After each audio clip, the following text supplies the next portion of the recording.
Already Sheikh হাসিনার ফাঁসির দণ্ডাদেশ হয়ে গেছে। এখন বাংলাদেশ সরকার দাবি করছে শেখ হাসিনাকে যেন বাংলাদেশে ফেরত পাঠানো হয়, কিন্তু ভারত তো এটা দিবে না, এগুলোতে কর্ণপাতই করবে না। অর্থাৎ এই ধরনের কোনো চিঠিপত্র বাংলাদেশ সরকার যদি ভারতের কাছে দেয়, ওইগুলো ওই ডাস্টবিনে ফেলে দিবে, ওইগুলো কোনো পড়েও দেখবে না এবং শেখ হাসিনাকে ফেরত দিবে না। এর ফলে কি হবে, বর্তমানে যে বাংলাদেশের যে সরকার আছে এরা তো বটেই, এবং পরবর্তীতে মনে করেন যে ফেব্রুয়ারিতে ইলেকশন হবে বলা হচ্ছে, যদি হয়ও সেখানে আওয়ামী লীগ তো আর থাকবে না, সেক্ষেত্রে হয়তো জামাত বা বিএনপি যে বা তারাই ক্ষমতায় আসবে এবং তারাও তো চেষ্টা করবে শেখ হাসিনাকে ফিরিয়ে আনতে, তাই না? কিন্তু ভারত তো ফিরিয়ে দিবে না। এখন এতে করে ভারতের লাভটা কি? ভারতের লাভ কিন্তু আমি অনেক হিসাব নিকাশ করলাম, বস্তুত ভারতের লাভে কিন্তু অনেক, এবং এই ধরনের লাভের জন্য আমার মনে হয় যে ভারত অনেক দিন ধরে অপেক্ষাও করছিল। আমি এক নম্বর লাভ যেটা দেখি, যে বর্তমানে মনে করেন যে শেখ হাসিনা সেই 1.5 বছর আগে ক্ষমতা থেকে উনি চলে গেছেন, এবং পরবর্তীতে দেখা গেল যে বাংলাদেশের মানুষ কীরকমভাবে ভারতকে ঘৃণা করে, এটা তো আমরা দেখলাম। তাহলে এই ক্ষেত্রে ভারতের একটা লাভ হলো নাম্বার 1, সেটা হলো যে ভারত বুঝলো যে বাংলাদেশ তার কখনোই বন্ধু ছিল না। ওই শেখ হাসিনা যতই ভারতের সাথে বন্ধুত্বের ভাব করুন না কেন, ওইটা ছিল যে স্রেফ তার ক্ষমতায় থাকার একটা মানে একটা অস্ত্র ছাড়া আর কিছুই না। কিন্তু বাংলাদেশের মানুষ যে কোনোভাবেই ভারতকে পছন্দ করে না, ঘৃণা করে, এই জিনিসটা উনি ছলে বলে কলে কৌশলে লুকিয়ে রাখতেন, এবং এটা কিন্তু ভারতের জন্য ক্ষতিকর ছিল। এখন ভারত বুঝলো যে বাংলাদেশ বা বাংলাদেশের মানুষ তার বন্ধু না, অর্থাৎ শত্রু, এই জিনিসটা তারা বুঝলো। এখন এটা কেন জরুরি? এটা জরুরি এই কারণে যে যদি আপনি শত্রুকে চিনতে পারেন তাহলে আপনি তার মোকাবেলা করতে পারবেন, প্ল্যান করতে পারবেন যে কীভাবে আপনি মোকাবেলা করবেন। কিন্তু যদি আপনি ওই বন্ধু বেশে শত্রু যদি হয়, মনে করেন যে ওই যে বাঘ যদি ভেড়ার চামড়া গায়ে দিয়ে এসে নিরীহ ভাব করে, তাহলে তো ক্ষতির সম্ভাবনা অনেক বেশি থাকে, তাই না? তো এই যে ভারত বাংলাদেশের প্রকৃত চরিত্র চিনল, বাংলাদেশের মানুষের প্রকৃত চরিত্র চিনল, এখন কিন্তু ভারতের জন্য সুবিধা হবে যে তারা আসলে বাংলাদেশকে কিভাবে ট্রিট করবে। এটা হলো নাম্বার 1 লাভ। নাম্বার 2 যে লাভ, সেটা হলো আরও ব্যাপক। সেটা হলো যে আমরা কিন্তু জানি যে শুধুমাত্র হিন্দুরাই যে বাংলাদেশ থেকে বৈধ বা অবৈধ পথে ভারতে গিয়ে থেকে গেছে তা কিন্তু না, প্রচুর মুসলমান। বলা বাহুল্য, আমার কাছে কেন জানি ইদানিং মনে হচ্ছে যে হিন্দুদের থেকেও বিগত বেশ কিছু বছরে মুসলমানরাই অনেক বেশি ভারতে গেছে। এখন এই মুসলমানরা ভারতে গিয়ে তারা নানা কায়দায় নানাভাবে সেখানে স্থায়ী হওয়ার নানা রকম প্ল্যান পরিকল্পনা করছে। এটা তো ভারতের জন্যে অত্যন্ত ক্ষতিকর একটা ব্যাপার, তাই না? এখন এই ভারত কিন্তু এদেরকে চিহ্নিত করে বাংলাদেশে পুশব্যাক করার মতো একটা পদক্ষেপ তারা গ্রহণ করে ফেলতে পারে, এবং ফেলছেও অলরেডি। কিন্তু আমরা দেখছি বিগত কয়েক মাস ধরে ভারত কিন্তু সেই কাজটা করছে, এবং লাস্ট যেটা দেখলাম SIR অর্থাৎ ছাড়, এই ধরনের একটা প্রকল্প দিয়ে তারা একেবারে তন্ন করে বাংলাদেশ থেকে যাওয়া যে মুসলমান জনগোষ্ঠী তাদেরকে একেবারে সফলভাবে চিহ্নিত করতে পারছে। এবং এই জায়গায় চিহ্নিত করার কৌশলটাও কিন্তু খুব ইন্টারেস্টিং। অর্থাৎ যে সমস্ত জায়গায় যাচ্ছে আশেপাশের লোকজন তো বলে দেয় কে বা কারা কোথা থেকে হঠাৎ করে আসছে, কারা 5 বছর ধরে আসছে বা কারা 10 বছর ধরে বসবাস করে, এগুলো তো আশেপাশের লোকজন বলে দেয়। স্থায়ী যারা তারা তো বলে দেওয়ার পর সরকারি কর্মকর্তারা গিয়ে তখন তাদেরকে জিজ্ঞেস করে তোমার নাম কি বলে, তারপরে তোমার বাপের নাম কি বলে, তা তোমার বাবা কোথায় ছিল, তার ঠিকানা কি, তখন কিন্তু এবং তার বাপ অর্থাৎ দাদার বাড়ি কোথায় ছিল, তার নাম কি, এই যে জিনিসগুলো জিজ্ঞেস করে। এবং জিজ্ঞেস করার সাথে সাথেই কিন্তু ধরা পড়ে যায়, কারণ আশেপাশের লোককে তখন জিজ্ঞেস করা হয় যে এর বাপকে চেনো, এর দাদাকে চেনো, তো লোকজন তো বলে যে না। আর ওরাও কিন্তু সঠিক কাগজপত্র দেখাতে পারে না, অর্থাৎ ওর বাপ বা দাদা ওই ভারতে যদি বংশ পরম্পরায় থাকতো তাহলে তো তাদের নামে কিছু জায়গা জমি থাকতো, তাই না? তো এরা তো এগুলো দেখাতে পারে না, এই ধরনের রেকর্ড তো তারা দেখাতে পারে না। ফলে খুব ইজিলি ভারত সরকার কিন্তু তাদেরকে চিহ্নিত করে তাদেরকে উচ্ছেদ করতে পারছে। তারা যদি ওখানে এই আধার কার্ডও পায়, ভোটার কার্ডও পায়, তাও কিন্তু তাদেরকে ওখান থেকে উচ্ছেদ করা সম্ভব। এবং সেই ক্ষেত্রে যারা নাকি হিন্দু, তাদেরও এই একই সমস্যা, কিন্তু হিন্দুদের ক্ষেত্রে তো ছাড় দিচ্ছে, মানে মাফ করে দিচ্ছে। আচ্ছা ঠিক আছে, থাকো। ওই যে 2024 সালের ডিসেম্বরের আগ পর্যন্ত যারা নাকি ভারতে গেছে হিন্দুরা, তাদেরকে ভারত নাগরিকত্ব দিবে বলছে না? তো এদের জায়গা করে দিতে গেলে যারা মুসলমান, তারা যারা অবৈধভাবে ভারতে গেছে, তাদেরকে তো রাখার কোনো দরকারই নেই। কারণ এই মুসলমানগুলাই তো এই বাংলাদেশে কি করছে, হিন্দুদের নানাবার রকমভাবে উত্ত্যক্ত করছে, করে তারপরে আবার ভারতে গিয়ে হাজির হয়েছে। তো এরা ভারতকে কি বলবে, কি মানে তাদেরকে কি উত্ত্যক্ত করছে? বাংলাদেশে মুসলমানরা তো নির্যাতিত না, তাই না? তারা তো কোনো যুক্তিসঙ্গত ব্যাখ্যা দিতে পারে না যে কী কারণে তারা বাংলাদেশ থেকে ভারতে চলে গেছিল। ফলে হচ্ছে কি, যে এই শেখ হাসিনা যদি ক্ষমতায় থাকতো এবং এখন অন্তর্বর্তীকালীন সরকারের সাথে মনে করেন যে ভারতের ভালো বন্ধুত্বপূর্ণ সম্পর্ক থাকতো, তাহলে কিন্তু ভারত এই কাজটা করতে পারতো না। এই যে শেখ হাসিনা উপরে উপরে বন্ধুত্বভাব দেখাতো ক্ষমতায় থাকার জন্যে, কিন্তু 15-16 বছর ধরে ভারত কিন্তু এই SIR প্রকল্প বা আরও অন্যান্য যে সমস্ত প্রকল্প ইত্যাদির মাধ্যমে বাংলাদেশ থেকে যাওয়া অবৈধ যে মুসলমান জনসংখ্যা, জনগোষ্ঠী, তাদেরকে চিহ্নিত করার পরেও কিন্তু ভারত তাদেরকে ব্যাক করতে পারতো না। এটা কিন্তু একটা বিরাট সমস্যা ছিল।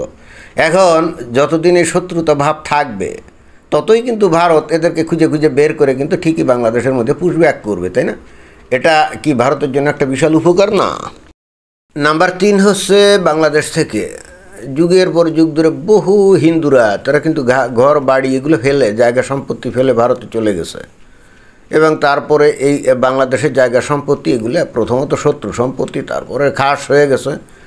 এইভাবে কিন্তু আমি যতটা জানি প্রায় 26 লক্ষ একর জমি নাকি বাংলাদেশ সরকার এগুলোকে গ্রহণ করে অবশেষে সেগুলোকে কিন্তু মুসলমানের মধ্যে বিলিয়ে দিয়েছে।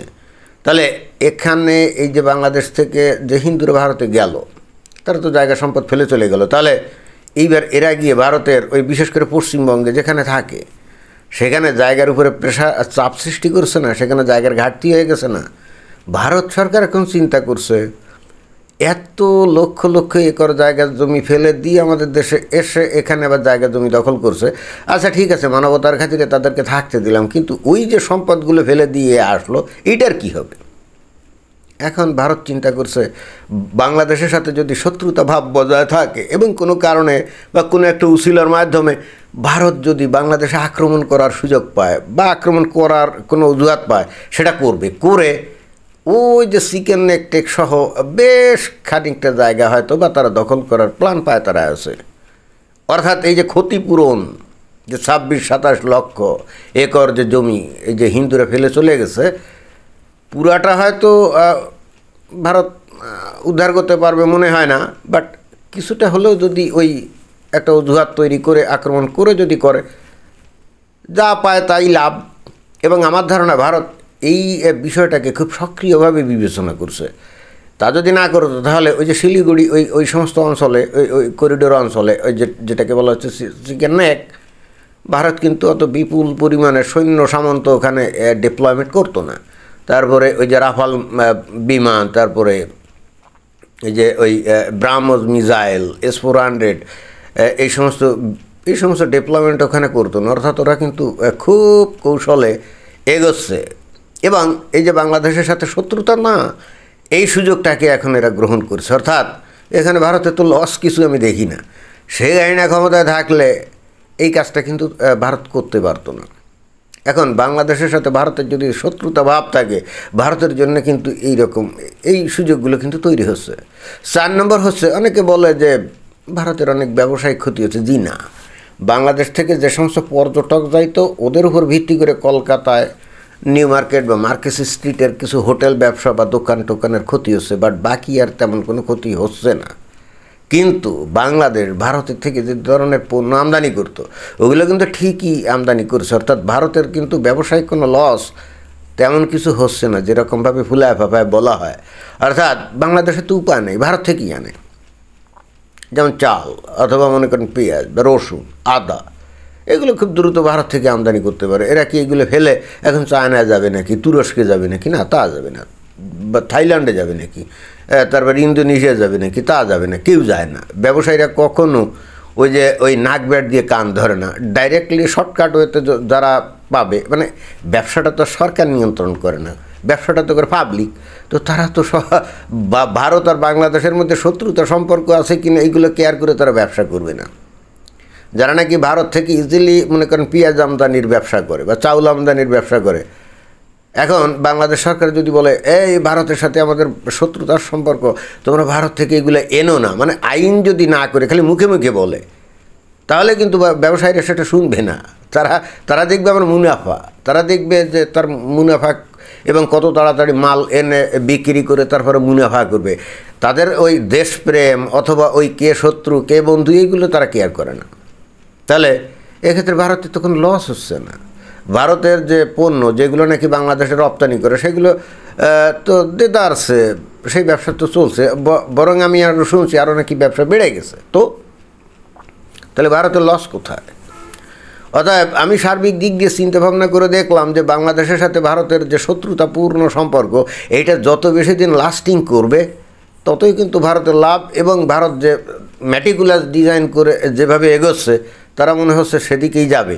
এবং সেই জন্যে এখন সেই গাড়িটাকে ইচ্ছা না থাকলেও ভারতে রেখে দিবে যাতে বাংলাদেশের সাথে শত্রুতা সম্পর্ক বজায় থাকে। ভারত ক্যালকুলেশন করে দেখছে যে ওই বাংলাদেশের সাথে বন্ধুত্বপূর্ণ সম্পর্ক রাখা, এটাতে ভারতেরই ক্ষতি। ওই যে বাংলাদেশ থেকে দেদারসে প্রচুর লোকজন ভারতে যায় থাকে, তাই না? তো এটা তাদের লস না, অনেক লস। আরও বিশেষ করে বাংলাদেশের ওই যে হিন্দুরা জায়গা সম্পত্তি ফেলে চলে যায়, গিয়ে ওখানে আশ্রয় নেয়, তো এগুলো তাদের উপরে চাপ পড়ে না। তো ভারত বলতে চাচ্ছে যে এইগুলো চলবে না। যে পর্যন্ত যে পরিমাণ জায়গা সম্পত্তি ফেলে রেখে আসছো, এখন ভারত ম্যাটিকুলাস ডিজাইনের মাধ্যমে সেই জায়গা কিছু উদ্ধার করার মনে হয় পায়তারায় আছে।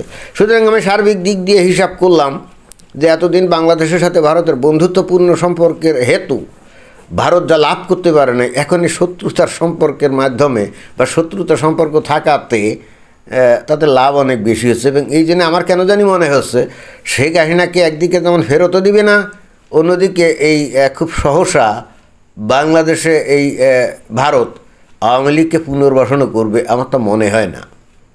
কারণ আমি ফাইনালি হিসাব করে দেখলাম এতে ভারতেরই লাভ। এখন হয়তো বাংলাদেশ চিন্তা করতে পারে ঠিক আছে, আমি পাকিস্তানের সহযোগিতা নিয়ে ভারতের এগেনস্টে নানা রকম উল্টাপাল্টা সন্ত্রাসী বিভিন্ন কাজ কারবার শুরু করে দিতে পারি।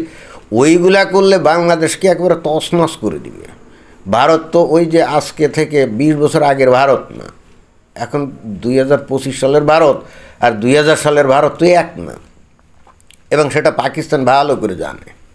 তো ওই ধরনের স্বপ্ন যদি দেখে বাংলাদেশ, যেটা নাকি ইদানিংকালে কিছু কিছু দেখছে, বাংলাদেশে কিছু ওই যে উগ্রবাদী সংগঠন আছে না, তারা ওই যে পাকিস্তান থেকে কি আনছে, জয়শ-ই মুহাম্মদ, তারপরে লস্কর-ই তৈবার নেতাটা তারা আনছে না বাংলাদেশে, এনে প্ল্যান ট্যান তো করে যে কীভাবে কী করা যায়। ওইগুলা করলে ভারত এবার 1 সেকেন্ড ছাড়বে না। খালি একটা বাংলাদেশের থেকে এই ধরনের জঙ্গি হামলা ভারতে করে করুক, খালি দেখেন ভারত কি চেহারা করে। আমার কাছে তো এরকম মনে হয় যে এর ফলে হচ্ছে কি ভারত প্রকৃত শত্রুকে মোকাবেলা করতে পারবে। আর ওই বাংলাদেশ যদি বন্ধু হতো, ধরুন নাম কস্তেও যদি বন্ধু হতো, বন্ধুত্বের সম্পর্ক থাকতো, ভারত এগুলো কিছুই করতে পারতো না।